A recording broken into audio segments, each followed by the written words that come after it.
Ei, boa tarde, bem-vindo a todos nos encontros. Hoje nós estamos com um legítimo potiguar de Natal, Rio Grande do Norte, Valdério Costa, mas que mora aqui em Brasília desde o início dos anos 80 e é formado pela Universidade de Brasília em Artes Visuais e História da Arte, na Secretaria de Educação. É professor, né? Poeta e artista visual cadastrado pela Secretaria de Cultura do DF. Já realizou várias exposições individuais e participações em exposições coletivas desde 1988. Escreveu e ilustrou diversos livros e folhetos da literatura de cordel e suas xilogravuras estão em várias coleções particulares espalhadas pelo Brasil e pelo mundo. Ministra oficinas práticas e teóricas sobre a técnica de xilogravura em escolas públicas e privadas do DF e participa dos principais eventos literários do Brasil. Em 2017, foi contemplado com o Prêmio Culturas Populares, categoria Mestres, do Ministério da Cultura. Atualmente trabalha na EAP, CEDF, como professor formador no curso Espiral das Artes Práticas Criativas para Pedagogos. Bem-vindo, Valdério, ao nosso encontro. Como é que está? Obrigado. Tudo bem, Érica. Boa tarde. É uma honra para mim estar participando desse evento com tantos, vamos utilizar essa linguagem esportiva, com tantos craques aí, que você fez uma seleção de ilustradores maravilhosos. A maioria deles eu conheço pessoalmente, sou admirador do trabalho deles e delas, e é muito prazeroso estar participando desse evento. Então, vamos conhecer como é que surgiu o xilogravurista Valdério, né, que veio lá do Rio Grande do Norte, início dos anos 80, chegou aqui no DF, estudou na UNB. Como é que foi que começou, como é que despertou, como é que brilhou o seu olhar para a xilogravura? Foi na faculdade, foi antes? Como é que chegou? Como é que tu chegou até a xilogravura? Porque hoje tu é um jovem mestre, então é a nossa prata da casa, né? E como é que foi que surgiu isso? Em primeiro lugar, achei interessante você usar essa expressão jovem mestre, né? Meu cabelo aqui totalmente grisalho, mas essa expressão, inclusive, por coincidência, ela foi utilizada pelo grande e muito inteligente e culto Vladimir Carvalho, que mora aqui em Brasília. É muito legal morar na mesma cidade que uma pessoa que a gente admira tanto. E o Vladimir, ele, quando eu fiz uma exposição na Câmara dos Deputados, uma exposição só de xilogravura, o Vladimir fez o texto, eu pedi para ele fazer um texto, e ele usou essa expressão, jovem mestre da gravura, da xilogravura. Achei tão legal que você repetiu agora e me lembrou essa pessoa tão querida e admirada, né? E então, a xilogravura, eu costumo dizer que já estava no meu DNA, porque eu sou do Rio Grande do Norte, né? O Nordeste inteiro tem essa tradição da gravura popular ligada ao romanceiro, né, popular, à literatura de cordel. E a gente acaba tendo contato uma hora, quem mora lá acaba tendo contato. Se você viajar no interior, você vai conhecer grandes artistas que se expressam com nessa modalidade artística, né, da xilogravura. E antes de eu te falar, eu acho que é necessário falar um pouco, né, como professor, que eu sou essa coisa didática, falar o que é xilogravura. A xilogravura, vou mostrar aqui umas duas matrizes, ela é uma gravura feita numa superfície de madeira, porque xilon, em grego, a palavra xilon, né, ela significa madeira em grego. Então, xilogravura, uma gravura feita numa superfície de madeira. Diferente, tem outros tipos de gravura, como a calcogravura, que é em metal, tem o linóleo, que é uma espécie de borracha, que você pode fazer gravura também. Existe vários tipos. A litogravura também. A litogravura, exatamente, que foi muito bem utilizada assim, para ilustrações de livros históricos antigos, agora atualmente quase não é mais utilizado. Então, a xilogravura é esse processo, né, de gravação numa superfície de madeira, e eu falo assim, gravação porque ela se presta a isso, você pode reproduzir várias vezes vamos dizer assim, a imagem que você criou aqui na madeira, e ela é um tipo de técnica assim, considerada até difícil, até mesmo para os artistas, porque você tem que dominar 3 coisas, né? Quando você vai fazer uma xilogravura. Você tem que ter a noção do desenho, toda essa noção dos fundamentos de linguagem visual, de forma, fundo, essa coisa toda. E tem que saber que tudo que você fizer, né, nessa superfície, ela vai ser rebatida, né? Ela vai aparecer no papel ao contrário.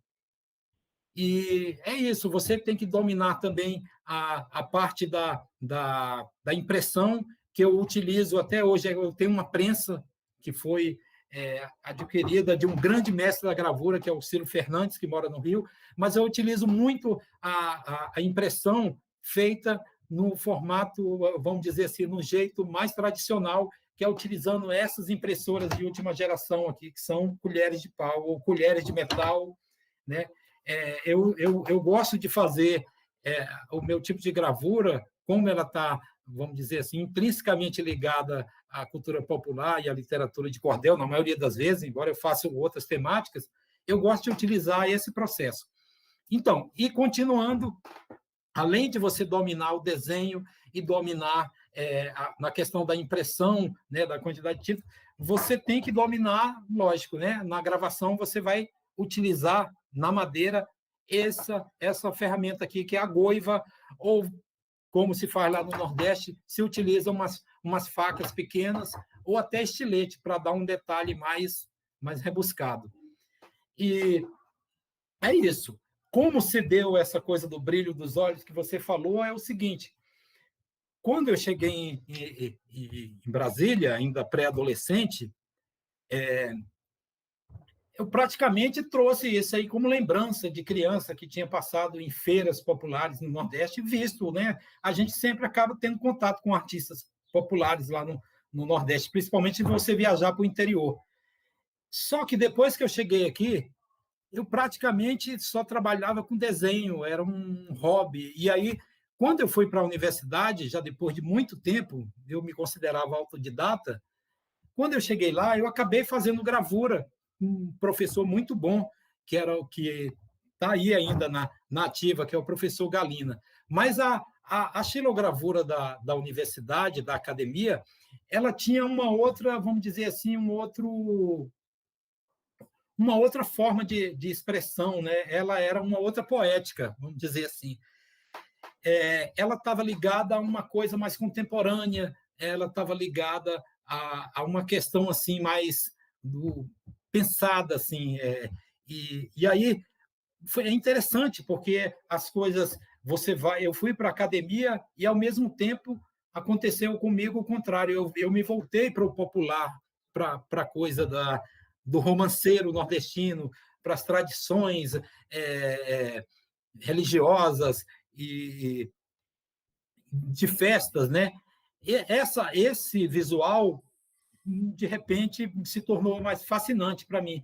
E, embora houvesse um discurso assim dessa questão da artesania, né, do artesanato, daquela coisa do popular, que é repetitivo, como se fosse uma coisa pejorativa, para mim nunca foi. Para mim havia um encanto nessas pessoas que não faziam uma coisa assim comercialmente ligada vamos dizer assim, ao comércio mesmo, né, desse massivo, né? Elas faziam aquela coisa autoral, isso que me chamou a atenção. E aí eu passei, mesmo estando na academia, comecei a fazer, tive esse encontro de novo com a xilogravura, que eu já havia tentado fazer antes de entrar na academia, mas aí realmente virou uma coisa profissional. E aí eu posso contar até um episódio que a gente estava conversando antes, né, Érica? Um certo dia, quando eu estava lá na Universidade de Brasília, uma certa noite, né, que eu estudei lá à noite, eu iniciei fazendo um curso de letras lá e depois larguei tudo, fui ser marinheiro, fui para o Rio de Janeiro, larguei tudo. Depois voltei para fazer artes e aí fiz no noturno, né? E uma certa noite lá apareceu, acho que eram 2 rapazes, e um deles eu sei que era filho do grande J. Borges, né, que é uma influência para todos nós da cultura popular, ou que faz um tipo de gravura relacionada a esse universo da literatura de cordel. E um desses filhos veio mostrando as gravuras do J. Borges, assim, vendendo, era baratíssimo, né? Mas eu achei aquilo tão fascinante, assim, foi como se voltasse à minha época de infância, e eu vi naquelas imagens lá das gravuras do J. Borges, assim, de uma pessoa que não teve essa formação acadêmica, e ele é um autodidata realmente completo.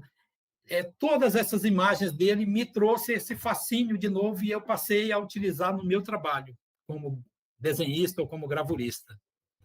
Aí sim, realmente voltou a ter o brilho e aí aliou aquela coisa de unir a técnica e unir a informação ao conhecimento acadêmico, o meu DNA que vinha desse universo do romanceiro popular, das tradições nordestinas, veio tudo isso, e eu acho que meu trabalho hoje ele faz essa junção, tanto que eu já fiz exposição mostrando elementos visuais de Brasília, mas com a pegada de gravura popular.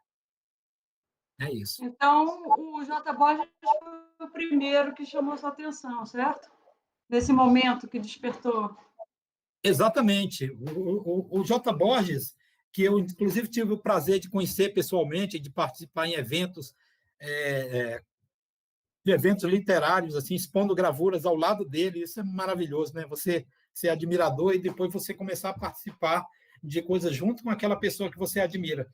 E o J. Borges já me perguntaram várias vezes, assim, eu me lembro a primeira vez que me perguntaram, como professor, não sei, num evento, não sei se era da Secretaria de Educação ou era um evento literário, eu falando da gravura popular, e me perguntaram por que essa pessoa, o J. Borges, o que ele significa, qual a importância dele para a literatura de cordel e para a xilogravura. E aí eu falei, ele é o próprio cordel, é como se a pessoa encarnasse um tipo de manifestação autêntica, pura, vamos dizer assim, riquíssima, né? Brasileira, que está ali cristalizado ali na cultura popular brasileira. Ele é o próprio cordel, ele é a própria gravura, né? É uma pessoa, mas é uma entidade que se tornou o próprio fazer, né? Vamos dizer assim. E tem outros nomes que você possa também nos dar como referência de cultura popular brasileira? Sem dúvida. Eu vou citar aqui alguns gravuristas e um desenhista, né, que é uma pessoa que eu admiro muito. Eu vou começar, por exemplo, nessa coisa de desenho.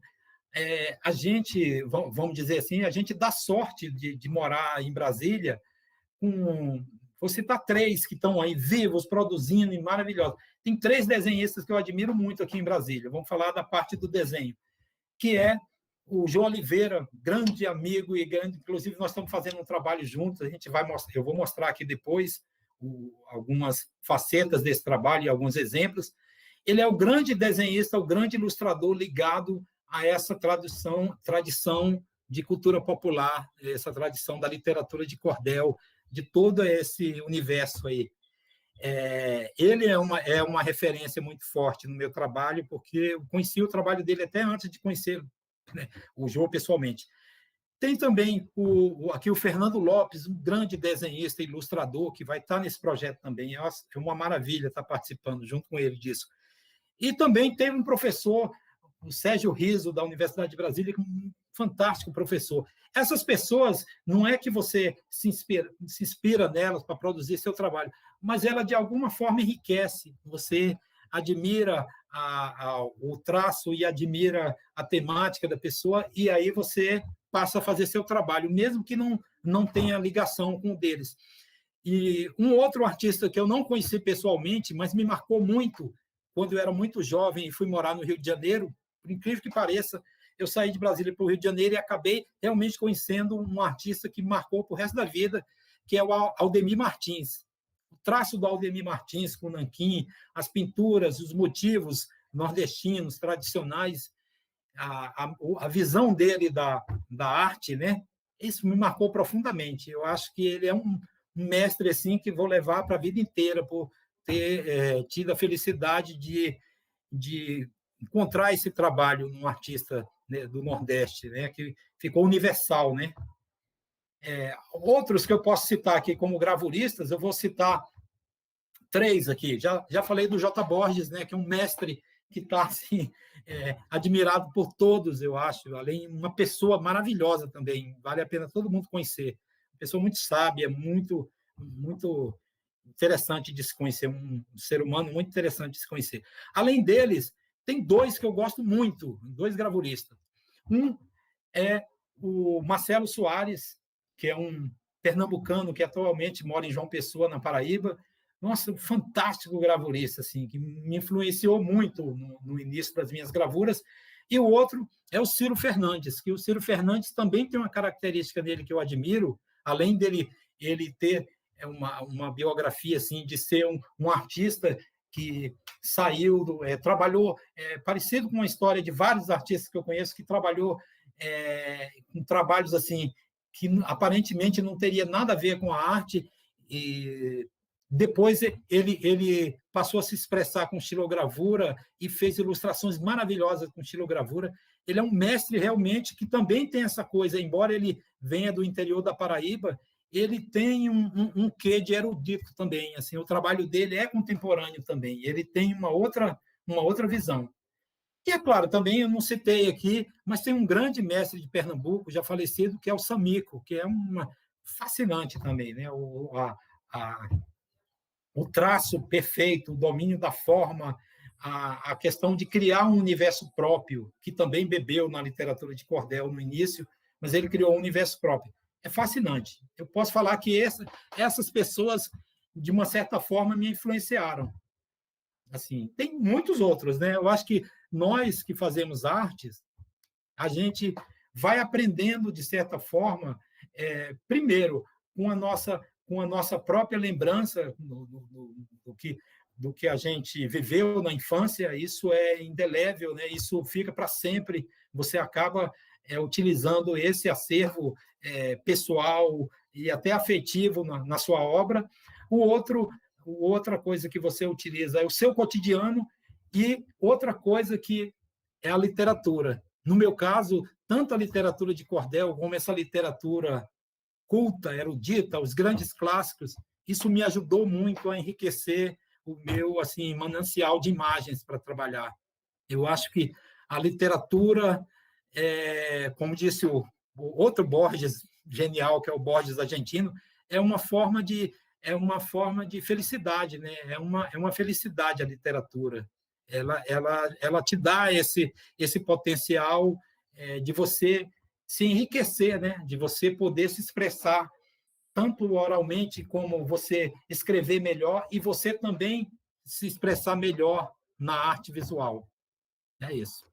Aproveitando o ensejo, como é que esse ilustrador entrou no mercado editorial? Muito interessante. O primeiro livro que eu ilustrei, ele não foi publicado por editoras, foi muitos anos atrás. Claro, eu acho que todo ilustrador, ou todo desenhista, até todo gravurista também, ele tem os livros que ele criou. Eu criei meus próprios livros, né? Cada um tem sua mania, né? Eu acho que a gente cria, houve uma época na infância que a gente era muito influenciado mais pela questão, por exemplo, de história em quadrinhos, ou pelo que a gente via de gibis e alguns desenhos que passavam na televisão. Isso dá uma coisa para o desenhista. Mas, assim, profissionalmente, a primeira vez que foi uma surpresa, uma pessoa chegou no local que eu trabalhava e falou assim: olha, eu soube que você desenha bem. Eu não sei se eu desenhava bem, mas talvez fosse o que a pessoa queria naquele momento. E ela falou assim: olha, eu estou com um texto aqui, eu queria que você ilustrasse, é possível? E assim, foi uma coisa ainda meio amadora, mas foi maravilhoso saber o que você falou do brilho dos olhos, você perceber que o seu trabalho alguém achou tão interessante que quer, né, que você ilustre né, o trabalho de outra pessoa. Isso é muito interessante. Mas ainda foi uma coisa assim meio amadora, era apenas vamos dizer assim, um hobby, utilizando essa palavra que eu nem gosto de utilizar.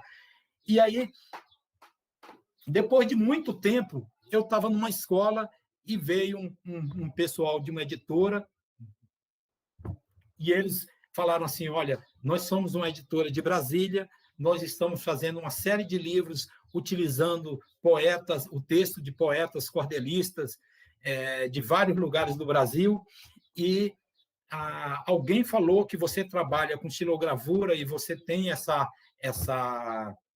vamos dizer assim, esse modo de ver o mundo ligado à cultura popular. Então, a gente queria que você fizesse umas ilustrações que pode ser em gravura ou pode ser em bico de pena para livros que nós estamos fazendo. Eu vou mostrar aqui um desses livros. Foram vários livros. Esse foi um dos primeiros livros assim que eu fiz profissionalmente. Eu não sei se 2010, talvez há 10 anos atrás. Aí começou realmente pessoas me procurarem para fazerem, né? Ele é todo ilustrado e ele, por coincidência, é um livro do Gonçalo Ferreira, que é o presidente da Academia Brasileira de Cordel, que fica em Santa Teresa, no Rio de Janeiro. Então, foi um livro todo ilustrado, assim, em preto e branco, foi muito gostoso de fazer. E aí depois vieram vários, né? E eu já fiz muito folheto de cordel também. E houve um outro momento, assim, que eu acredito que a gente só tem sucesso, essa palavra sucesso é uma palavra muito dúbia, mas a gente só tem sucesso quando a gente encontra pessoas que gostem do seu trabalho e pessoas que te ajudem. Eu acho que essa é uma filosofia de vida que eu levo por conhecer pessoas assim generosas, que é preciso você abrir a porta para uma pessoa porque alguém abriu para você antes, não é isso? Alguém te deu a oportunidade. Uma hora alguém vai falar, não, o perfil dessa pessoa, do trabalho dessa pessoa, tem a ver com o que eu quero fazer. E aí aconteceu isso num evento, há muitos anos atrás também, que houve aqui em Brasília, que era um encontro brasileiro de cordel nordestino. Acho que era esse o título do evento. Foi lá no Conjunto Cultural da Caixa que aconteceu. Aí estavam reunidos nesse evento, além de repentistas, várias pessoas de editoras, e foi a primeira vez que eu conheci pessoalmente uma pessoa que eu faço questão de falar que me ajudou nesse sentido editorial, que é uma pessoa muito generosa e é atualmente, na minha opinião, e de muitas pessoas, uma referência assim, em termos de literatura, eu acho que de uma forma geral, de pesquisa, de história e de folclore, que é o Marco Aurélio, meu grande amigo Marco Aurélio. Eu fui apresentado ao Marco Aurélio e ele viu o meu trabalho e ele falou, olha, eu sou editor lá da Nova Alexandria de São Paulo e estou fazendo um trabalho e buscando pessoas que têm esse perfil, e ele acabou me colocando para fazer 2 livros lá. Então, há essa coisa também, o João Oliveira também fez a mesma coisa, ele me apresentou para todas as pessoas que ele podia. Também uma pessoa super generosa, mestre, né, do desenho, uma pessoa super generosa. Então, essas pessoas que me apresentaram, elas deram o pontapé inicial, vamos dizer assim, mas você só passa a fazer se você realmente se dedicar, se você acreditar no seu trabalho, se você fizer honestamente, se você dar um nível assim, de excelência ao seu trabalho que as pessoas gostem, não é isso? Não adianta uma pessoa te apresentar se você não tiver o potencial. Você tem que estar preparado para esse momento. Eu acredito nisso.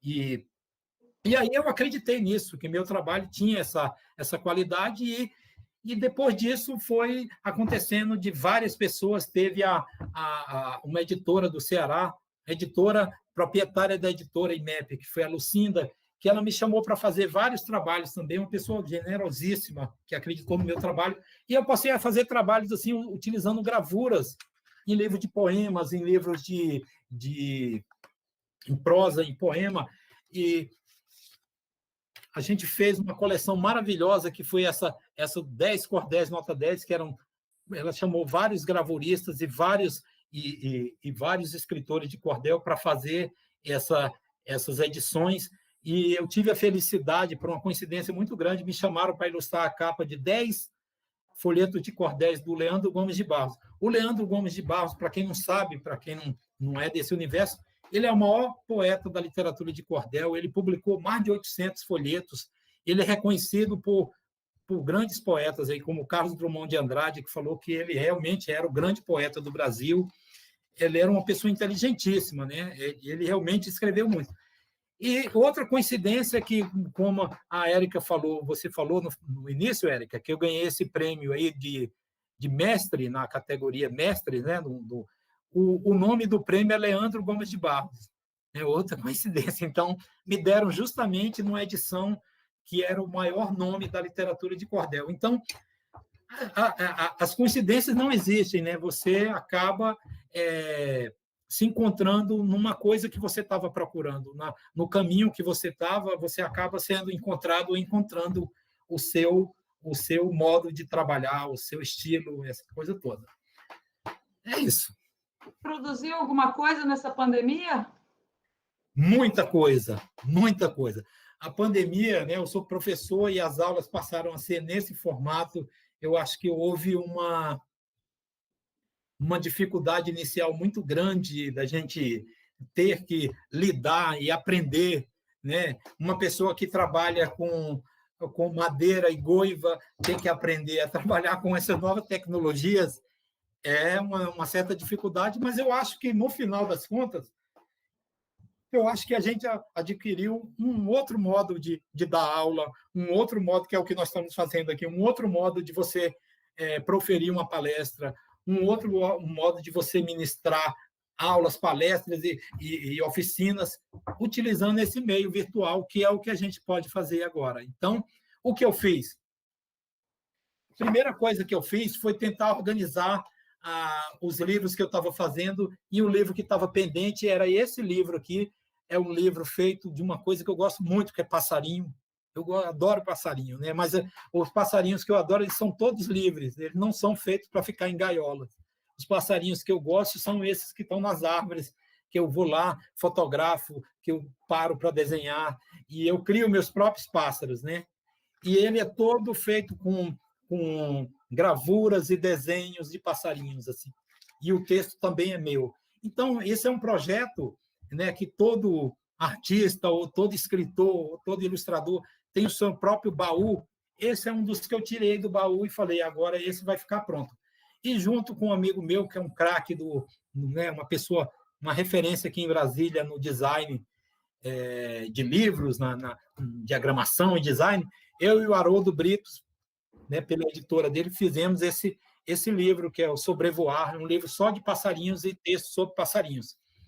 E aí ele vai estar aí no seu acervo, no acervo das bibliotecas aí, não é isso, Érica?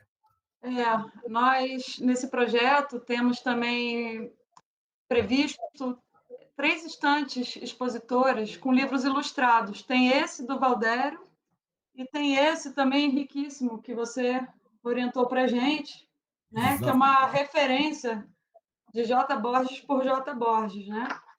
Então, esses livros estarão disponíveis nas bibliotecas públicas de Brasília, do Guará e de Ceilândia. Que Diga maravilha! alguma coisa sobre esse livro do J. Borges também, que você indicou. Ele é referência para você? Como é que é? Ele é uma referência para mim, ele é um livro muito bonito. Já tem muitos livros sobre o J. Borges, mas esse aí tem uma característica legal, porque ele mostra, ele aparece o depoimento do J. Borges também, né? As palavras, e é uma coisa biográfica, mas ao mesmo tempo é uma espécie assim de vitrine para as pessoas se aproximarem da obra dele. Tem muitas gravuras aí expostas, e é interessantíssimo mostrar como é o trabalho de um mestre assim, com essa visão pura, né, da gravura. É um estilo próprio assim que ele criou, essa coisa que o grande Ariano Suassuna falou, que ele realmente era o maior gravurista do Brasil, e é realmente até hoje, né, nessa área, né, vamos dizer assim, da cultura popular, não existe outro assim igual o J. Borges. Ele realmente elevou trouxe assim das lembranças dele de infância e de toda essa riqueza que ele tem como pessoa, como vivência. Ele colocou isso nas gravuras, coloca ainda, né, que ele produz nas gravuras, e as gravuras dele têm essa característica que, quando você vê uma gravura do J. Borges, ou dos filhos do J. Borges, você reconhece assim, o colorido, o traço, é reconhecível. Assim. E não sei, um amigo meu falou recentemente, eu não sei se foi o Jô, que é interessante que às vezes passa agora pessoas fazendo o que eu estou fazendo agora, assim, uma live, uma palestra, uma coisa assim filmada, e sempre aparece na parede das pessoas uma gravura do J. Borges. O J. Borges, ele realmente se multiplicou o bom gosto. Ele realmente se multiplicou e levou o bom gosto dele, levou esse estilo dele tão bonito, simples, assim, como me lembrei agora de um pensamento atribuído ao Leonardo da Vinci, que ele disse que o simples é o estágio maior da sofisticação, né?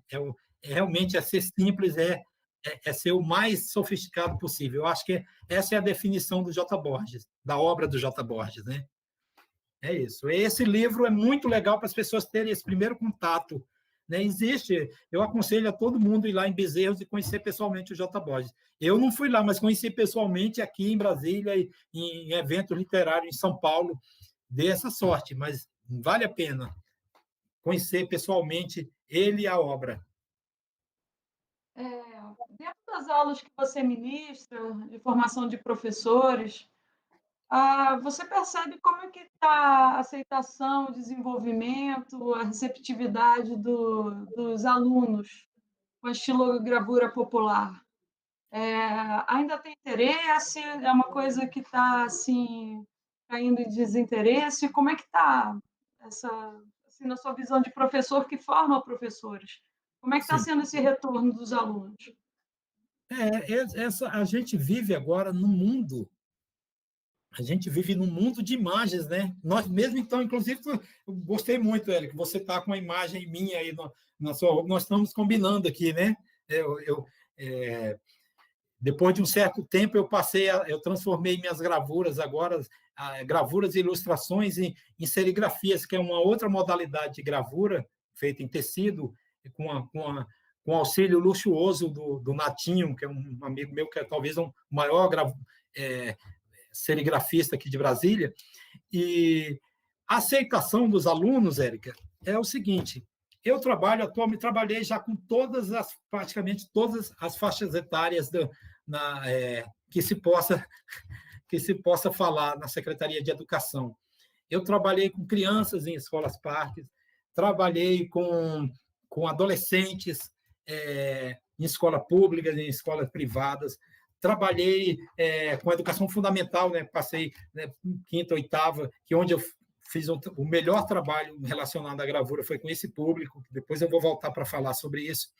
E trabalhei também com a EJA, né? Com a educação de jovens e adultos, que é um público maravilhoso para se trabalhar. Trabalhei quase 10 anos numa cidade satélite aqui de Brasília, não sei nem se fala cidade satélite de Brasília, mas uma cidade aqui do DF, que é São Sebastião. Trabalhei com a EJA lá e foi maravilhoso, é um público legal. E esse pessoal, todo mundo que eu trabalhei, eu tentei inserir essa coisa da cultura popular e tentei, não assim como forma de xenofobia, é claro, a minha formação é história da artes e artes plásticas. Eu falava da história da arte, dos grandes mestres europeus, mas eu fazia questão também de colocar incluir isso aí, até porque está no currículo, né? Você não foge do currículo básico, né? Ele está lá, você pode falar de cultura popular, de literatura de cordel, de estilogravura popular, você pode.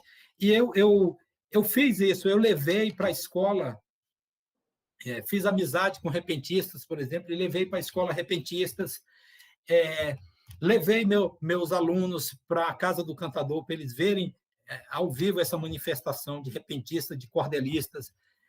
Levei para espetáculos que tratavam, por exemplo, do Luiz Gonzaga. Então, eu tentei levar esse universo.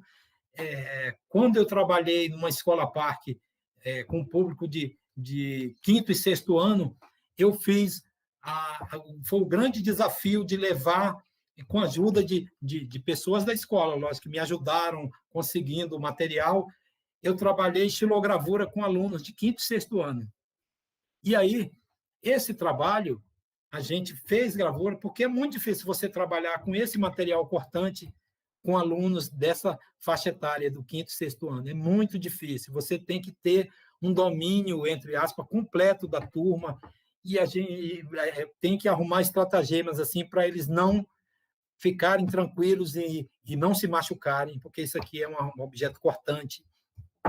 E outra coisa, conseguir o interesse, né, como se diz na linguagem publicitária, conseguir vender a sua ideia é uma coisa muito difícil para o público, principalmente adolescente hoje, porque eles são bombardeados por coisas que eles acham muito mais interessantes e têm acesso a isso em tempo real, o tempo inteiro, com celular, com tablet, com notebook, com um computador em casa ou, né, em houses, ou sei lá onde, eles têm acesso ao que eles quiserem.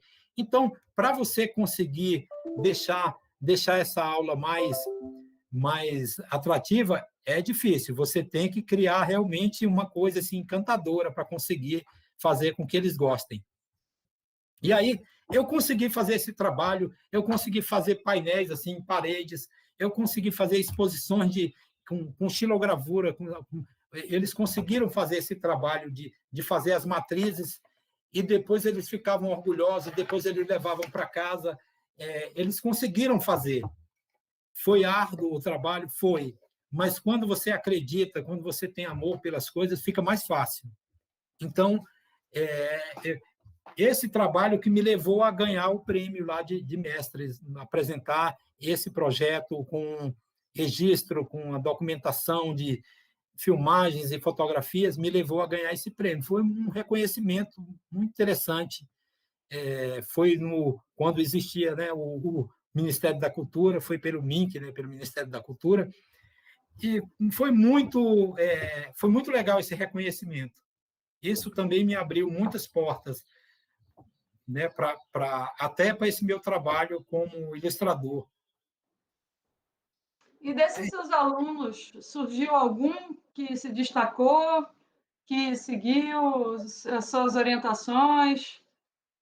É incrível como a vida de professor acontece surpresas. Eu já encontrei alunos meus na Universidade de Brasília fazendo arte e falando: olha, você me influenciou, eu sempre gostei de arte e virei um artista também, virei um... Então, há essa coisa, você acaba influenciando as pessoas também. Eu já houve essa coisa. Isso realmente é o grande prêmio do professor. É você ver que a pessoa, às vezes não precisa ser só da sua área, né? Mas eu já vi grandes alunos meus que se tornaram, que realmente dominam as técnicas de artes, e isso realmente é melhor do que ganhar dinheiro. O reconhecimento é um prazer assim inefável, né? Você saber disso. Valdério, eu estou com um videozinho que você mandou aí para gente, para Sim. mostrar como é que é um pouco, né, dessa coisa de... É bem pouquinho mesmo, mas já ilustra bem esse processo de talhar. Como é que é o verbo técnico certo de... Você pode falar em talhar, mas entalhar está mais ligado à escultura. Sim. Eu gosto de usar um verbo bem nordestino, que é cortar a madeira. Cortar. Cortar. É porque, Tá. principalmente no Nordeste, como as pessoas lá, assim, os mestres assim antigos, eles não tinham acesso a essa ferramenta que é comprada, né, a goiva. Então, eles faziam as próprias ferramentas, faquinhas. Eu tenho, inclusive, eu vou citar aqui um senhor que já foi, como diria meu pai, para o acampamento celestial, que é o seu Oswaldo, da Bahia. Ele fez, uma pessoa inteligentíssima, ele fez umas ferramentas para mim. Não está aqui comigo, eu poderia até mostrar. E ficou tão bonita que eu não tenho coragem de usar. Mas são faquinhas assim que servem para isso também. E é isso. O verbo cortar é o que mais a gente utiliza. Mas pode ser entalhar, né? Pode ser também. É um entalhe, né? Você deixa em alto relevo o que você quer que vai receber a tinta. Em baixo relevo, você retira. É isso. Deixa eu acessar aqui o vídeo. Estou até mostrando uma aqui que ainda está sendo feita para a pessoa ter uma ideia, Érica. Ó. Essa aqui, a parte que está aqui na madeira é porque foi retirada. Esse aqui é um trabalho que a gente vai falar daqui a pouco, que é um trabalho que eu estou fazendo junto com uma parceria com o grande João Oliveira. Certo. Vou apresentar aqui uns trechinhos aqui do seu trabalho. Por favor, obrigado.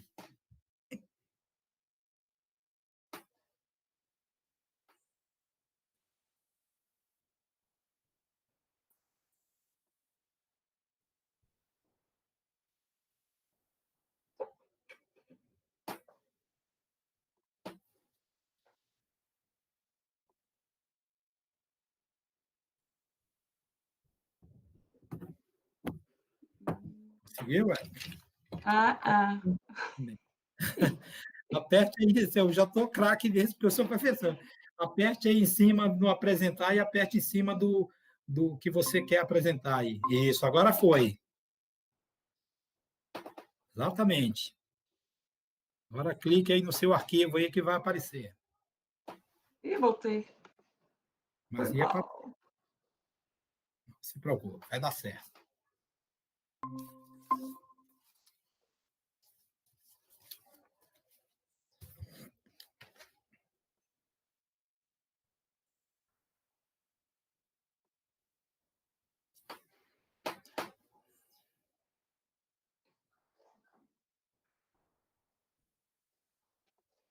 Isso, vai lá no seu arquivo e clique em cima dele lá que vai aparecer, já.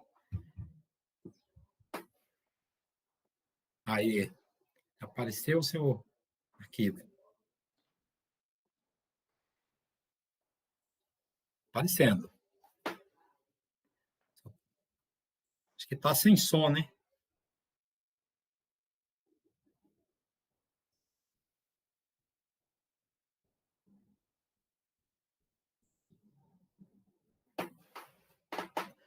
Exatamente. Aí tem uma visão do como esse processo do corte, né? Do entalhe, né? A pessoa tem que ter a precisão para não ultrapassar a linha do desenho. Então, eu costumo falar que a xilogravura ela é um processo até terapêutico, ela é a xiloterapia, ela deixa você tranquilo, ela te faz você ficar concentrada, você realmente entra numa outra energia, e ela requer paciência, ela requer você aceitar o desafio da madeira, que tem lugares que não dá para cortar como você queria, ela não é uma superfície lisa, totalmente cortante, né?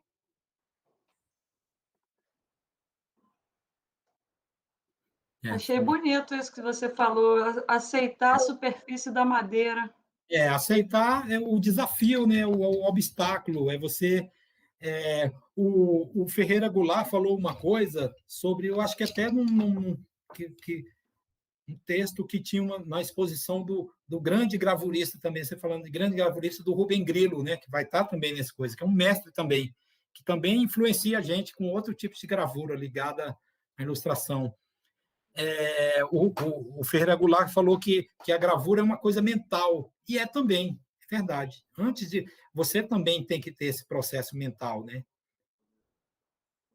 Essa é uma gravura já impressa, você pode colocar cor na gravura também, mas requer também uma outra dificuldade, você pode fazer de várias formas. Mas basicamente seria uma outra estilo com uma textura atrás. Você pode pegar, existe duas maneiras.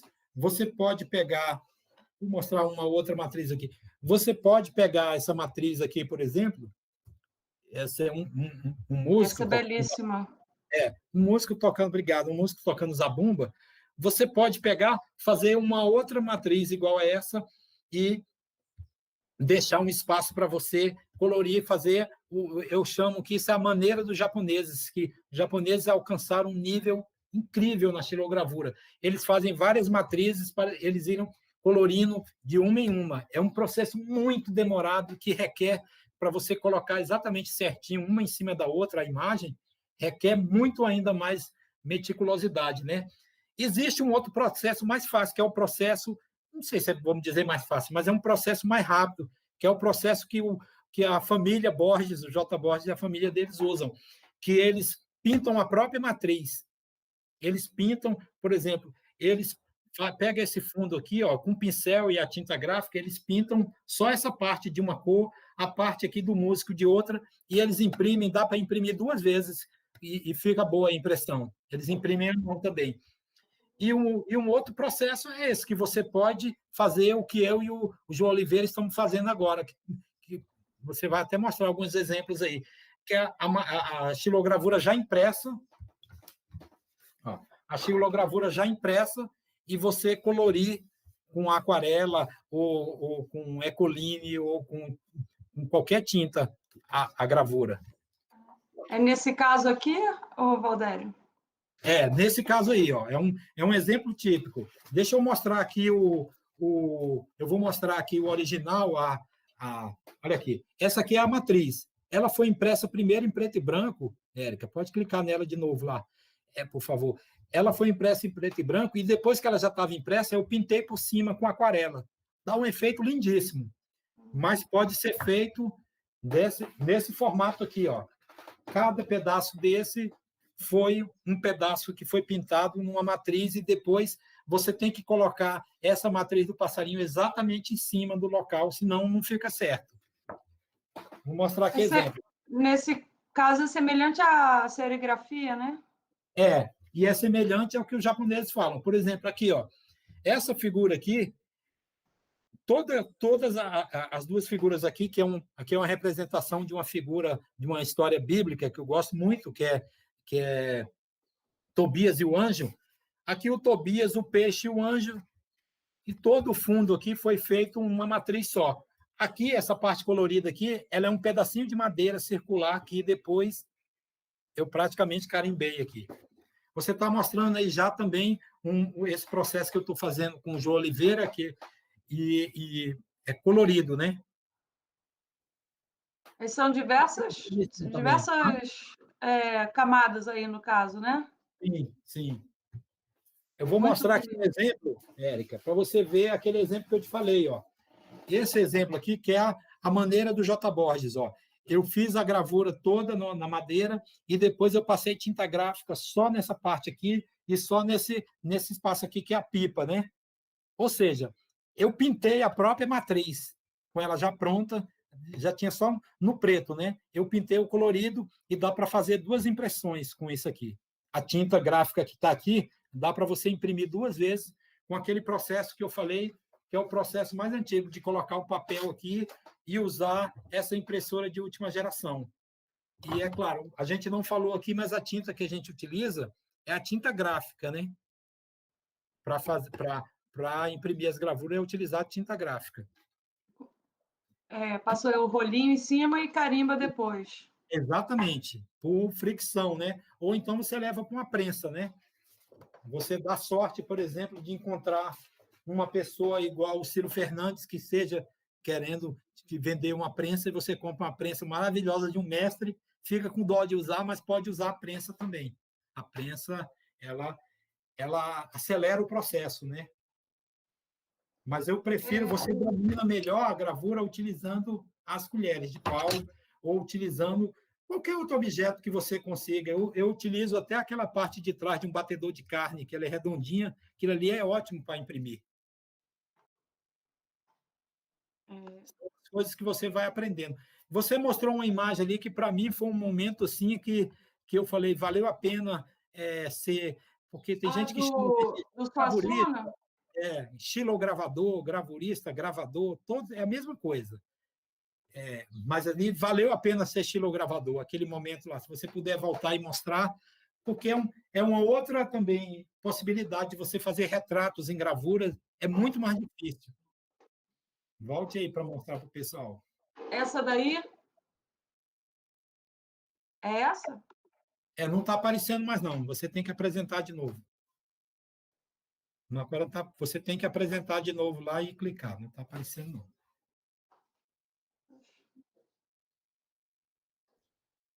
Mas tudo bem, o pessoal vai ver depois. Espera aí que eu já estou indo. Eu já estou chegando.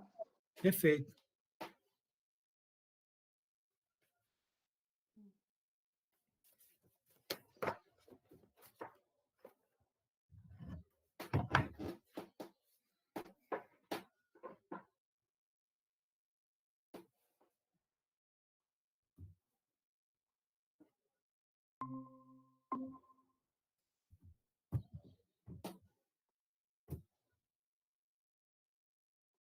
Isso. Só clicar lá agora. Está indo.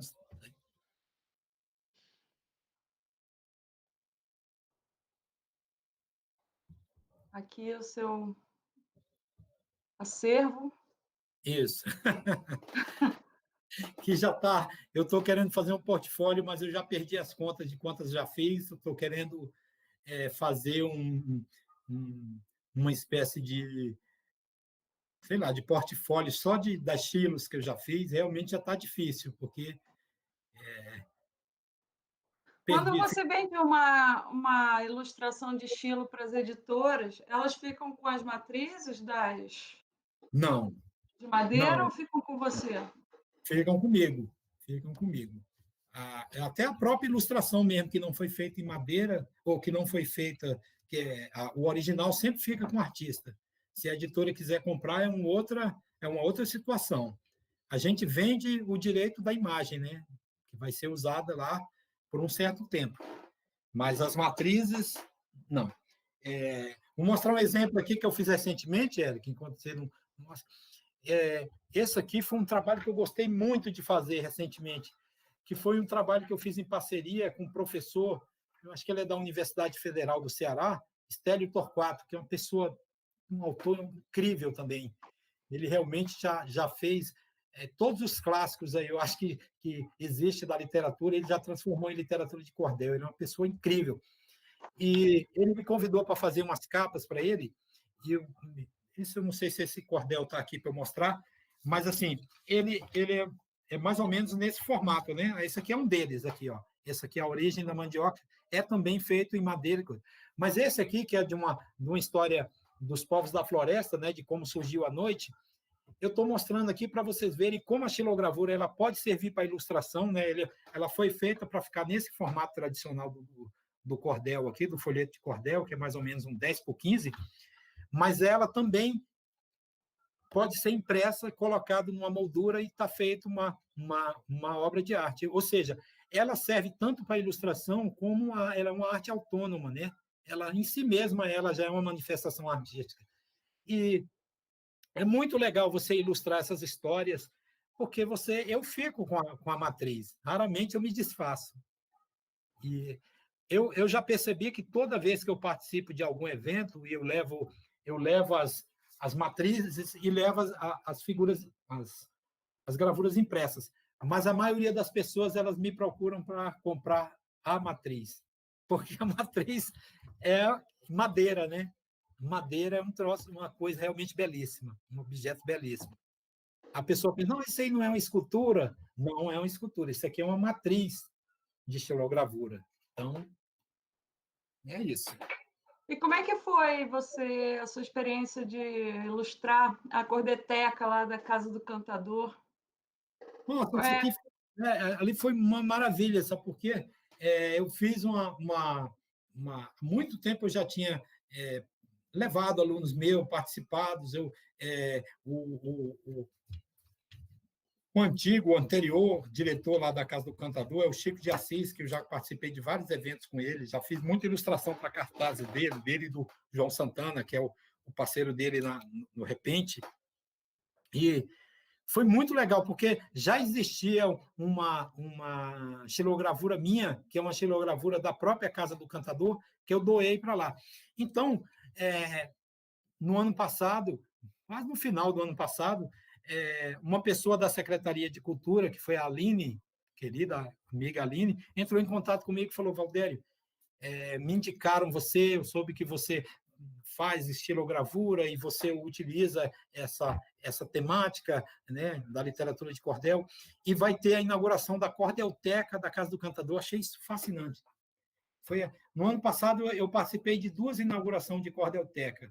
Eu fui para a Bienal de Literatura do Ceará, e lá teve uma inauguração de uma cordelteca, mas eu participei lá, não assim, como eu estava participando do evento e fui convidado para ir lá para a cordelteca, para a inauguração, e achei incrível aquilo ali. E aí, para minha ótima surpresa, quando eu voltei, teve essa ideia de fazer a cordelteca aqui também, na Casa do Cantador, que para mim, é um espaço mágico assim, né, da cultura popular aqui de Brasília. Primeiro porque está em Ceilândia. Ceilândia é uma cidade, é quase o Nordeste aqui em Brasília, literalmente, né? É uma cidade de nordestinos. E quando ela me falou, ela falou só que você não vai fazer uma gravura, um cartaz, você vai pintar a própria cordelteca. Eu achei isso fora do comum, eu achei ótimo. E aí, como o nome da cordelteca é uma homenagem ao João Melquiades, né, um grande cordelista, que é autor junto com outro também, que é o José Camelo, né, que há essa polêmica de quem foi o criador. Para mim, os dois, porque ele pegou o texto e fez a versão dele e publicou. O outro tinha criado a história antes, que é o José Camelo, mas para mim ambos são geniais. E como era uma homenagem ao Melquiades, né, que é uma figura incrível da literatura de cordel, da história da literatura de cordel, eu pensei, vou fazer alguma coisa ligada, primeiro, ao repente, né, fiz um desenho dos repentistas e fiz um pavão misterioso, porque o maior clássico da literatura de cordel se chama O Romance do Pavão Misterioso. Esse sempre que já se tornou inspiração para a música lá, né, do Ednardo, lá do Ceará, música incrível, novelas, realmente entrou no inconsciente coletivo do brasileiro. Né? Todo mundo, em algum momento, já ouviu falar desse pavão misterioso. Mas o fascinante dele mesmo é você ler o folheto do Pavão Misterioso, que é uma história maravilhosa, assim, que tem todos os elementos dos contos de fadas. Né? Ele tem aquela, vamos dizer assim, aquele fio condutor dos contos de fadas, e tem todas essas características, assim, de uma história com começo, meio e fim, de uma história que tem princesas, de uma história que tem um problema a ser resolvido, e aí tem o herói da história, tem o vilão, e tem toda essa coisa nordestina de uma pessoa ser esperta e arrumar um estratagema para resolver essa situação. Isso aí está tudo em versos, né? Está tudo... o fascinante é isso, que a literatura de cordel, além das histórias serem incríveis, assim, elas têm... Né, é literatura.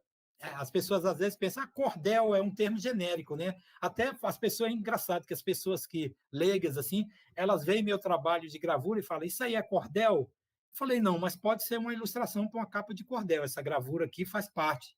Porque, a partir de um momento, todas as capas de cordel, dos folhetos de cordel, passaram a ser feitas com gravura. Mas tem desenho, antigamente se faziam com fotos. É muito interessante. E eles todos são feitos com essa métrica, assim, tem um cuidado do cordelista, do poeta, de seguir essa métrica, de seguir uma estrutura, né? Até fonética, né? Tem tudo aqui. Isso aqui é uma aula de português, para a pessoa pegar um texto desse aqui. E é isso, são cestilhas, né? No caso, o Pavão Misterioso é feito em cestilhas, né? Que é uma modalidade de escrita da literatura de cordel. Que, inclusive, de tanto ver essas pessoas grandes, eu posso citar aqui vários cordelistas atuais, já citei o Marco Aurélio, mas tem o próprio Estélio Torquato aqui, tem o Rochinol de Rinaré, lá do Ceará. No cearense, realmente, tem vários, assim. Tem o Clevson Viana, que é um grande, além de desenhista, é um excelente também escritor, poeta de cordel. O irmão dele, Arievaldo, que também estava junto nessa inauguração da Cordelteca e hoje está no céu, já o saudoso Arievaldo, né? Tem vários outros, tem inúmeros aí, eu conheço, e o legal é que eu conheço a maioria deles. A maioria deles eu conheço. Então, já me encontrei com essas pessoas, assim, e quando me perguntam, já me pediram, você não faria um texto em cordel? Você entende? Eu falei, entendo. Mas se você quiser procurar uma pessoa que realmente entende, quem sabe fazer realmente, quem é capaz de dar uma aula, dar uma oficina disso, aí cito o nome, números. Aqui em Brasília tem, né, o João Santana, tem vários aqui, tem o próprio Chico de Assis, que é repentista, mas escreve também. Tem um pessoal novo chegando, jovem aí, que tem um menino, eu falo menino porque eu já sou velhinho, né? Eu posso falar menino, que é o Sabiá, que é um excelente, um professor de português aqui da Secretaria de Educação, que é um excelente cordelista, jovem, ele é fantástico. E quando essas pessoas me falam assim, isso é cordel, eu falo, literatura de cordel é poesia, é isso. Se você quiser entender, vá procurar esses mestres aí. Então, mas voltando à Casa do Cantador, aí eu fiz uma pintura mural lá. Eu também tenho essa cara. É engraçado como as pessoas, Érica, de uma certa forma, é mais fácil, talvez, para elas, e isso não é um discurso meu, eu já vi outros artistas falando isso, Às vezes a gente quer dizer, não, essa pessoa só faz esse tipo de trabalho, e ele faz gravura. Mas o ser humano é diverso e as artes visuais são diversas. E eu faço pintura, faço.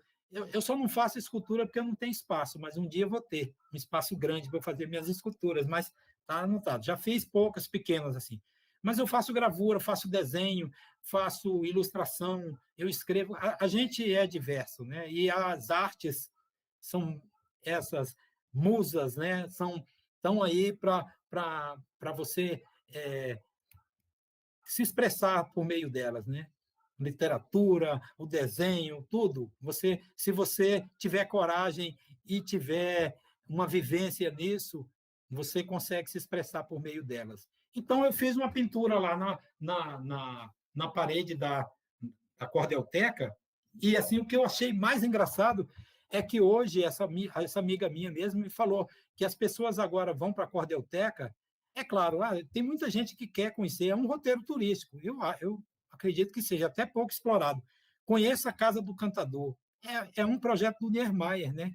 É o Niemeyer na Ceilândia. Eu acho que a única obra do Niemeyer, do arquiteto aqui de Brasília, mais famoso também, né?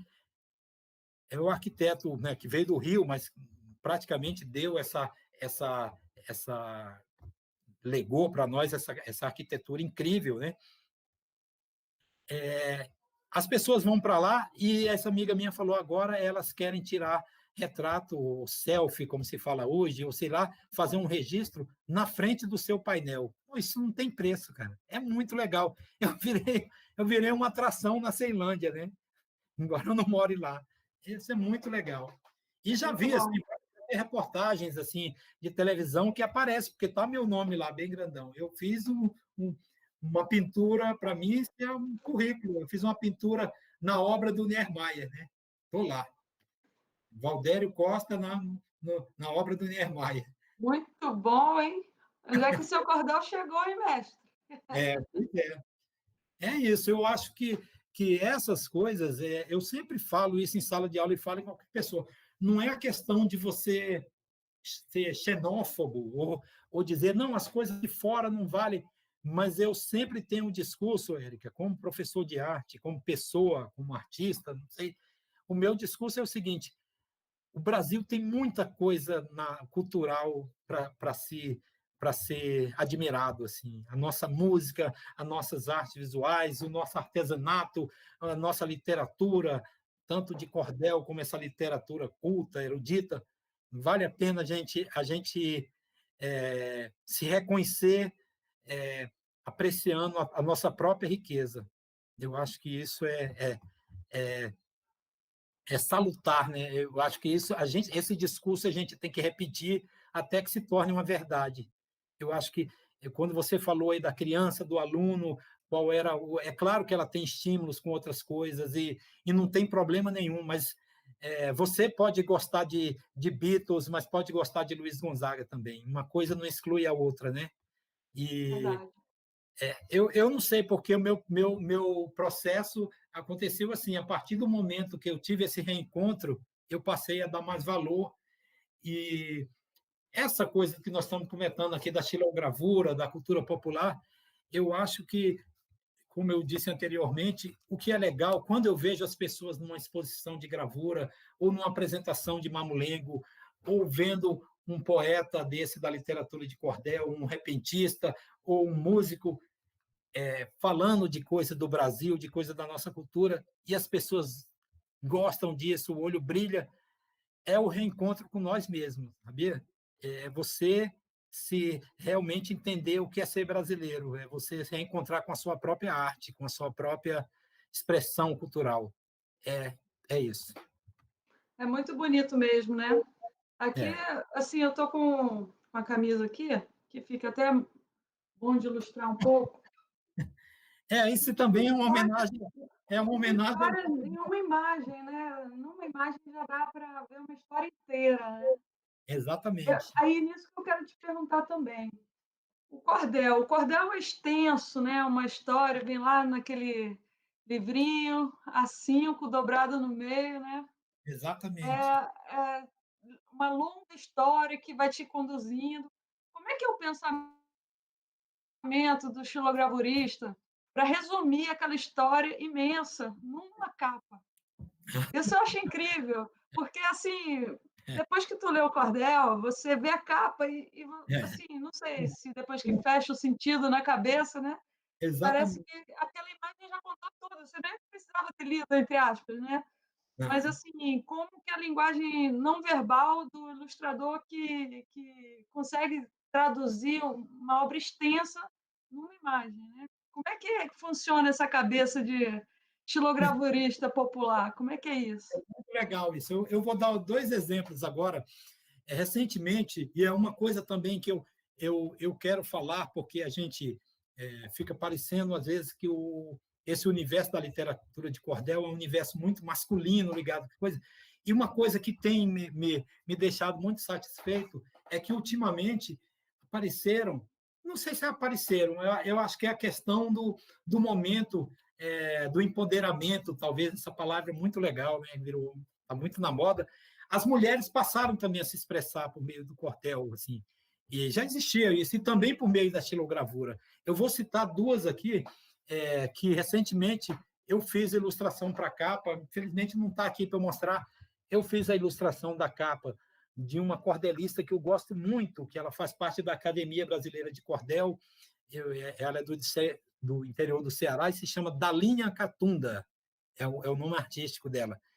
Gente, eu sempre gostei, eu já tive a felicidade de encontrar pessoalmente com ela num evento. E eu sempre gostei, como todos nós, está utilizando essa coisa da rede social para divulgar o trabalho. Nada contra, tá? Quem vai num shopping assim, toma um sorvete e diz, ó, estou aqui, não sei o quê, não tem problema nenhum, mas eu prefiro utilizar para divulgar o meu trabalho e para olhar o trabalho dos outros artistas também. Não tem problema nenhum, é uma coisa livre, né? É uma plataforma livre. E aí a Dalinha sempre coloca, vou falar primeiro da Dalinha, Catunda, ela sempre coloca os cordéis dela e eu me divirto, porque ela tem uma pegada de uma coisa tradicional nordestina também, que é a coisa do duplo sentido, que tem muito na música, né? O Genival Lacerda explorou muito isso, o próprio Jackson do Pandeiro, né? O genial Jackson do Pandeiro, o Luiz Gonzaga também, explorar essa coisa do duplo sentido. Isso é muito característico na cultura popular nordestina, no geral, no nordestino, né? Nessa coisa de contar piadas e coisas com duplo sentido. E a Dalinha faz isso de uma forma maravilhosa, leve, assim, mas muito engraçada. E, recentemente, eu ilustrei um cordel dela, que ela vai até mandar para mim, que parece que já está impresso, falando também no coisa da pandemia. Isso foi uma das coisas que eu fiz, ilustrar cordéis de outras pessoas, assim, e livros, né? E ela fez um cordel, eu não estou tentando me lembrar do título, mas é alguma coisa assim, a pomba rola de Maria, não sei de quê. Quer dizer, uma coisa já com duplo sentido, né? E aí eu fiz a ilustração para ela, assim, é claro que eu tive que ler o texto, então é isso aí que você me perguntou, que é uma outra coisa que eu já percebi, de uma maneira geral, dos ilustradores, quem ilustra com gravura ou não, é que você tem que ler o texto, né? O que você falou aí, para você fazer uma síntese visual assim e colocar na capa. Alguns não. Mostrar um aqui, alguns você ilustra o livro todo, né? Esse aqui, como você está falando aí, é uma outra modalidade que o cordel saiu só desse formato e passou a ser o cordel livro também, que a gente chama, né? Ele passou a ter esse formato eu esqueci como é que chama esse livro, tem a capa mais dura, brochura, né? E ele passou a ter essa coisa. Então, isso aqui é claro que eu tive que ler o texto dele, isso aqui é um outro cordelista maravilhoso, baiano, que mora em São Paulo, que é o Varnesi Nascimento, e ele escreveu um tema bem atual também, o Encontro dos Diferentes, que fala sobre essa questão do bullying, dessa coisa, e eu tive que ler o texto dele para poder fazer a capa e as gravuras que estão dentro do livro também. Então, você precisa ler. Então, todo ilustrador que eu conheço, de uma certa forma, ele é uma pessoa culta. Por quê? Ele lê muito, ele lê textos tanto da literatura, né, dos clássicos da literatura, quanto pessoas que vão mandando texto, e ele vai lendo. Então, ele é um leitor. Todo leitor tem opiniões interessantes, eu acredito nisso, e tem uma certa erudição, entendeu? Porque a gente vai lendo o texto dos outros. Aí, voltando para a Dalinha, então é isso. Primeiro, ela faz parte, ela é protagonista desse movimento de mulheres escrevendo em cordel, que já estavam escrevendo na literatura. A gente for falar aqui, a gente vai falar um universo de pessoas que eu gosto, de poesia, por exemplo, Hilda Hilst, na literatura, Raquel de Queiroz, e outras aí, as clássicas, Virginia Woolf, mas a gente pode falar umas 100 mulheres, Cecília Meirelles, umas 100 nomes de mulheres assim, totalmente protagonista na área da literatura.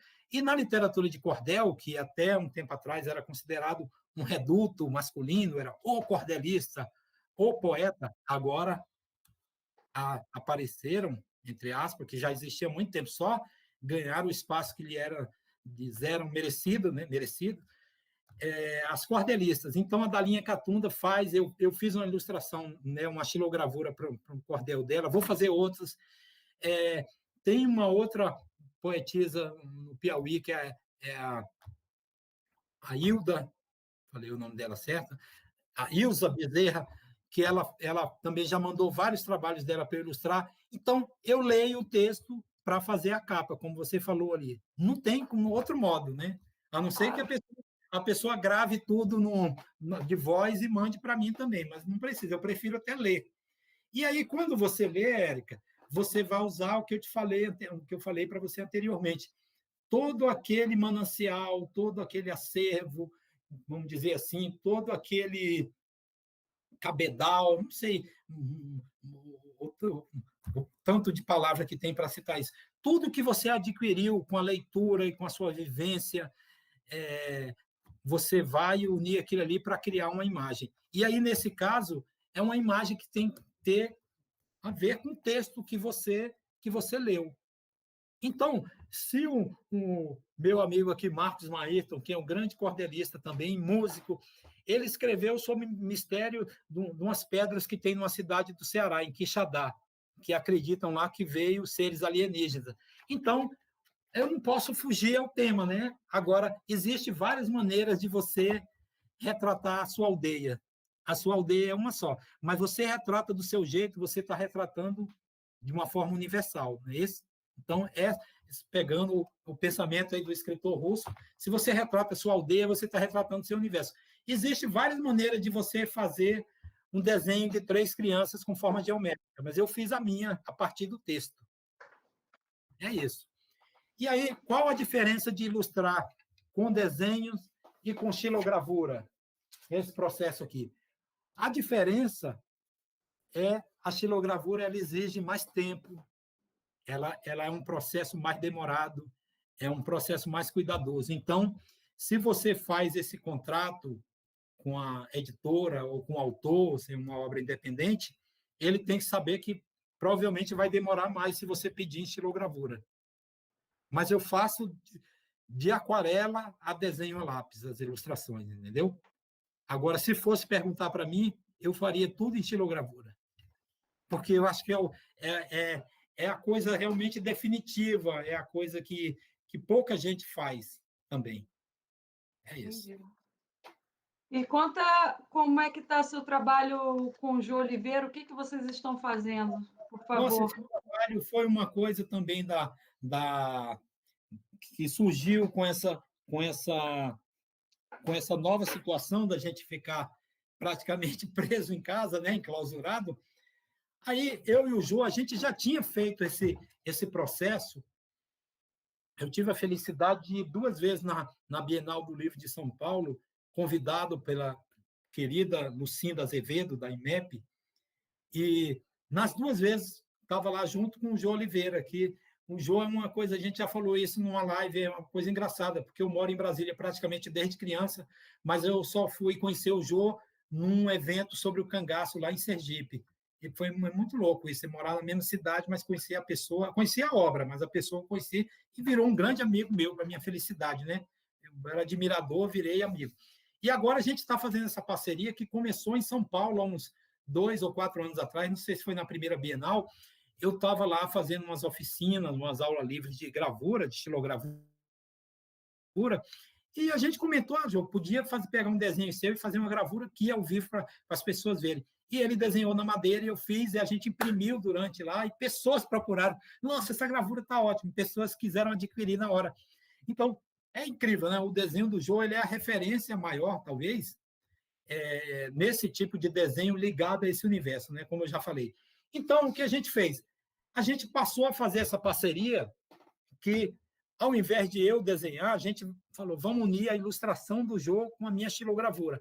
Então, ele faz um desenho da matriz, eu faço o entalhe ou corte, eu faço a impressão e depois ele vai colorir. Então, todas essas obras aqui que a gente está fazendo faz parte de uma exposição, como ele é pernambucano, da ilha de Itamaracá. Eu só conheço duas pessoas famosas em Itamaracá, é o Jô e a Lia, da ciranda, né? Que ficou eternizada para sempre com a ciranda. É outra manifestação belíssima, né, da cultura popular brasileira. Essa está em todo o estado do Brasil, eu acredito que tem a ciranda. Mas a mais famosa cirandeira é de Pernambuco e da mesma cidade que o Jô. Então, a gente começou a fazer, esse aqui é um dos trabalhos mais recentes, que eu ainda estou fazendo. E ele começou a ilustrar e se animou, e nós estamos fazendo 10 trabalhos assim. 10 trabalhos feitos a partir de uma ilustração do Jô, com a minha xilogravura, que depois pode ser colorido por mim ou pelo Jô. E é um trabalho super interessante, porque é difícil o artista aceitar, às vezes, que a pessoa interfira na sua obra. Mas nós somos realmente uma parceria. Primeiro, porque eu desenho também. Mas eu aceito o desenho dele e vou trabalhar, e ele sabe que vai ter situações que o desenho dele vai ser adaptado para essa outra linguagem, que é a gravura. Então, deixa eu ver se eu consigo mostrar uma aqui que tem a matriz e a impressão. Eu acho que você até mostrou a foto. Ó. Não sei se está dando um brilho aí. Uhum. Esse aqui é o Luiz Gonzaga, né? Que talvez a figura mais conhecida. Eu me lembro muito de uma entrevista que um músico excelente, que é o Paulinho da Viola, carioca, Paulinho da Viola, falou que durante as viagens dele pelo Brasil inteiro, 2 músicas todo mundo conhecia. Se ele fosse tocar 2 músicas, todo mundo conheceria as 2 músicas. Ele falou que essa realmente são 2 músicas que todo brasileiro do Oiapoque ao Chuí conhecem, que é Carinhoso e Asa Branca. Então, se todo mundo conhece, o Luiz Gonzaga realmente é uma unanimidade, né?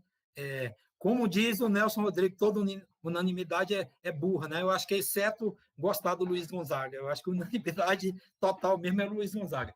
E aí, a gente fez...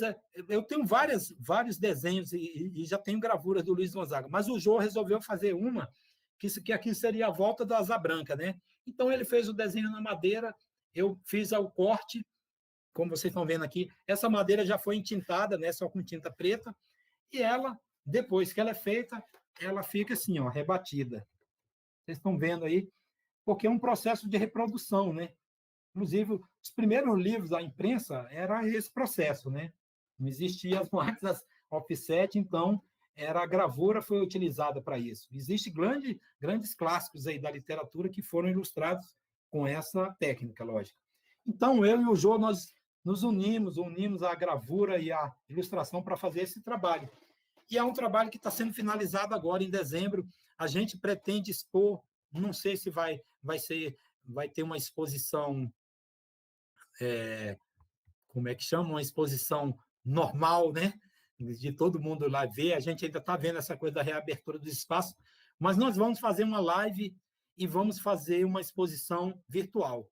E é esse trabalho. A gente quer mostrar como é o processo de juntar 2 artistas, embora a gente tenha, talvez, temáticas comuns, a gente tentou criar uma pequena iconografia do Nordeste, né? Vai ter cangaceiros, músicos, figuras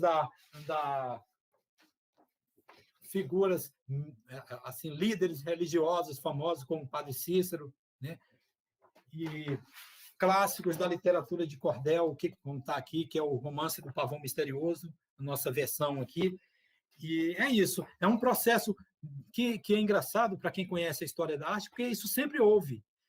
se você voltar lá ao tempo da Renascença, um pouco antes, existiam as guildas, né, que eram junção de um grande artistas, e aí tinha outros artistas menores. O próprio Leonardo da Vinci foi um desses aprendizes, um artista que trabalhou num ateliê, numa guilda de outro artista.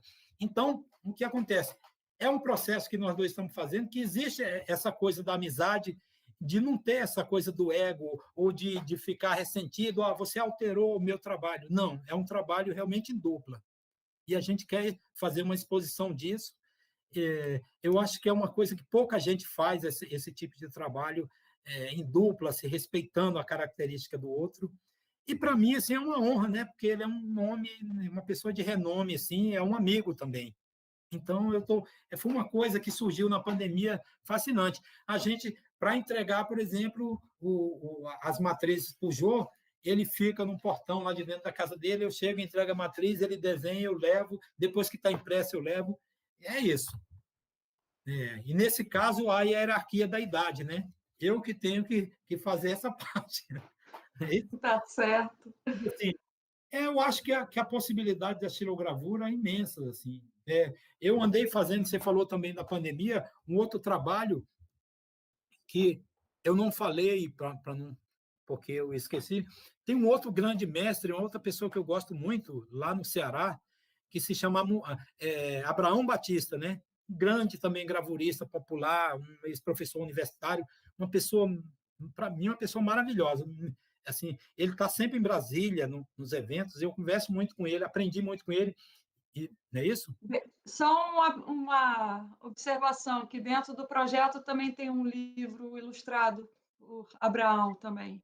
Que Mais uma maravilha. referência. O Abraão Batista é genial também. E o Abraão é uma pessoa muito generosa também. E o Abraão tem um filho chamado Hammurabi, que é um excelente gravador também. E as coisas vão surgindo assim, por isso que eu acho que como disse né, tem um pensamento atribuído ao Guimarães Rosa, se eu não me engano, não sei em qual dos contos dele ele disse, ou se no próprio Grande Sertão Veredas, né, que é o clássico dele, ele diz que mestre não é só quem ensina, mas quem de repente aprende. Então, eu acho que mestre é a gente, que é professor e aluno ao mesmo tempo, você está sempre aprendendo. E aí eu vi um dia, uma vez, que o Hammurabi estava num evento fazendo umas gravurinhas assim pequenininhas e assim, eu até adquiri para mim, falei, olha, Hammurabi, eu quero comprar uma dessa aí. E aí ele, muito generoso, né, o filho do Abraão, me deu uns pedacinhos assim de umburana, que eu só uso umburana, eu sou uma pessoa muito chata, eu só uso a melhor, que é essa madeira. Essa madeira é a melhor que existe para essa técnica, né? E aí ele me deu uns pedacinhos e aí eu guardei. Quando veio essa época da pandemia, eu comecei a criar o quê? Qual o meu tema predileto? Os passarinhos. Eu comecei a criar uns passarinhos nesse formato aqui, em pequenos formatos, né? E aí fui fazendo a gravação dos passarinhos e criei um livro artesanal só de imagens de passarinhos. Então, isso foi uma outra coisa. Eu não sei se eu te mandei o vídeo aí, mas pode ser visto depois, se alguém quiser ver depois desse vídeo, eu posso disponibilizar, que eu mostrei como eu fiz esse processo e como eu fiz um livro artesanal só com imagens de passarinhos. Além do outro livro de passarinhos, eu fiz outro livro, eu fiz esse aqui só com estilogravura pequenas, assim. E, assim, é uma coisa prazerosa, porque são carimbos, né? São carimbos feitos em madeira, mas é totalmente artesanal. É isso. O tempo todo eu estou brincando com essa ideia de trabalhar tanto com coisas eruditas ou coisas né, dos, vamos dizer assim, da cultura, né? Mas eu adoro também o popular. Então, estou sempre fazendo essa coisa interdisciplinar, essa coisa miscigenada, né? De unir os olhares, assim. É isso. E foi bom para a gente lembrar do Abraão e do Hammurabi, que são duas pessoas assim que eu tenho o maior apreço, e dois mestres da gravura, o jovem, que é o Hammurabi, e o mais velho. Mais alguma pergunta? Não, Valdério, na verdade, agora, assim, eu acho que nós somos, assim, gratificados de ter um professor tão entusiasmado como você, perpetuando a cultura popular brasileira, através da estilogravura, a nossa estilogravura, né? É. E, assim, trabalho, assim, é um reconhecimento, um mestre, né, de de receber a sociedade toda, receber essa energia, essa força artística de perpetuar os nossos valores, né, nordestinos, brasileiros.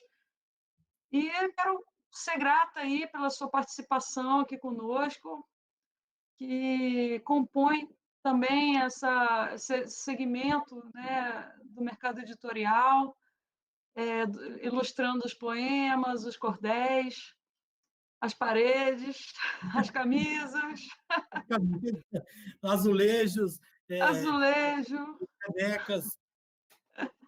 É, mas sou muito grata pela sua participação e se quiser fechar aí com suas palavras também, fique à vontade. obrigado, Eric. Primeiro, obrigado a você por esse reconhecimento. É a segunda vez que eu participo desse verdadeiro festival assim de ilustradores. Para mim foi uma coisa, a primeira coisa eu acho que eu te falei quando você me convidou a primeira vez foi que eu achei incrível que é esse reconhecimento com o ilustrador, né? Porque o ilustrador também ele faz uma narrativa, né? O escritor faz aquela narrativa escrita, mas o ilustrador faz a visual. Ele é importantíssimo para uma obra. E fiquei feliz aqui de poder falar de uma coisa que eu gosto. Posso falar durante horas disso. E feliz assim por esse reconhecimento de vocês, por esse projeto também estar ligado às bibliotecas, que para mim são lugares assim quase sagrados assim que eu gosto de visitar. Eu acho que, embora eu não sei, pareça que atualmente a gente não, as pessoas talvez estão perdendo interesse pelo livro, né? O livro nunca vai perder porque ele é um objeto estético, né? Ele tem cheiro, ele é tátil, ele ele não vai, eu acho que Ele não vai pode ser perder. autografado. Exatamente. E fiquei muito feliz e até também por você me colocar junto dessas pessoas que fazem parte desse projeto. Eu quero agradecer a sua produção, essa escolha, né, dessas pessoas também que você escolheu para fazer parte desse projeto, que vão aparecer nos próximos, entre aspas, capítulos, né, nas próximas lives. Eu sou fã da maioria delas, né? Eu sou muito, muito agradecido, então, a você por ter me colocado. E é isso. Eu reforço só isso. Vamos continuar é, dando vivas à literatura, dando vivas à arte de uma forma geral e à cultura popular do Brasil também, porque essa é a nossa riqueza. É isso. Viva a poesia, viva as artes, Viva os viva ilustradores! os ilustradores, os criadores de imagens, assim, que são pessoas que merecem todas essas homenagens que você está fazendo para a gente. Muito obrigado. Que isso, eu como designer gráfica, trabalho com Faz parte do imagens, time. Você faz parte eu do time. eu reconheço muito a importância, dos ilustradores na leitura, literatura. Então, sou grata pela participação de todos que nos assistiram, que irão nos assistir. Estaremos online durante muito tempo com esse vídeo aí, Obrigado. para que possam consultar, ver todos os nomes, todas as citações que o Valdério fez, são nomes muito importantes, de grande referência da xilogravura popular, da cultura popular brasileira.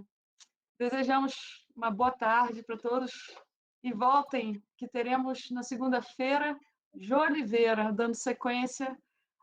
O assunto dele é a cultura popular brasileira, que ele é um dos mestres que o Valdério citou, o traço, Entendi. a cor do Jô Oliveira, a brasileiridade, o nordestino, né?